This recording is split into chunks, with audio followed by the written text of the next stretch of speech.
I wanted to ask if somebody within their ignorance or their past had wronged others verbally, but they changed and they now know it's a major sin that they've done and they regret it, and they've mended with many people and made a lot of repentance, but some are left as they assumingly aren't the most forgiving or might cause problems, but it might be good as well to tell, and some ignored it. The person has made many du'as for them in repentance for this, but still feels despair and doubts the ruling on repenting and doing good deeds, as it seems like it contradicts the hadith of no dirham nor dinar, and they see videos and reminders of the specific sin, and then it makes them isolate and feel depressed, and then they go into the cycle of doing the same thing again, but it makes it worse. Is Toba really it? And is doing that specific fatwa you gave and many other scholars gave really it? And is there any evidence for it? Because they're doubting it. So on what basis are they doubting it? And in what account a person comes and just walk out of thin air and say, is that it? On what ground are you challenging it? Well, the person kind of feels like it contradicts the hadith because it says to go, or like it lures for that person to go apologize. And the fatwa says to not apologize to that person because it might make it worse. So it seems like they're... So you're doing exactly like someone says that lying is prohibited in Islam. And if a murderer knocks on my door, barging in, asking about a specific individual who's hiding under the bed or in a closet, scared for his life, and he's asking, is this individual in the house? And you say, well, I can't lie.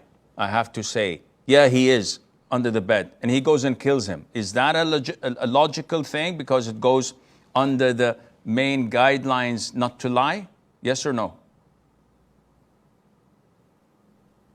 No, it's not a logical thing. Okay. Likewise, this assumption that individual has that we have to go and tell people about the things that we've wronged them, and this is so that we would not face the problem of dirham and dinar on the day of judgment, and that they will take from our good deeds and they'll throw their bad deeds on us and then we'll be thrown in hellfire, is not applicable in every single case, because this is general.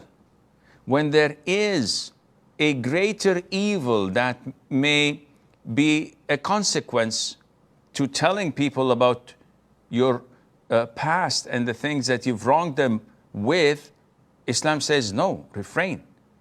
If telling people that, listen, a couple of years ago, I stole from your store money. I stole $10.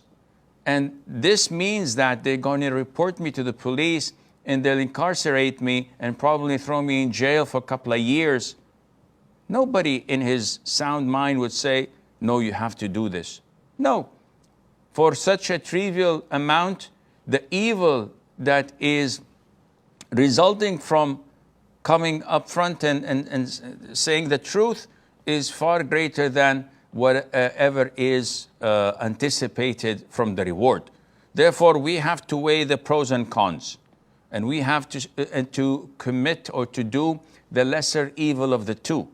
If I know that this individual, if I tell him about the things I said about him or the wrong things I did about him in the past, he would come and torture me, or it would cause a greater fitna, or maybe severing kinship, or maybe causing me to go into jail, or causing a great deal of trouble to others.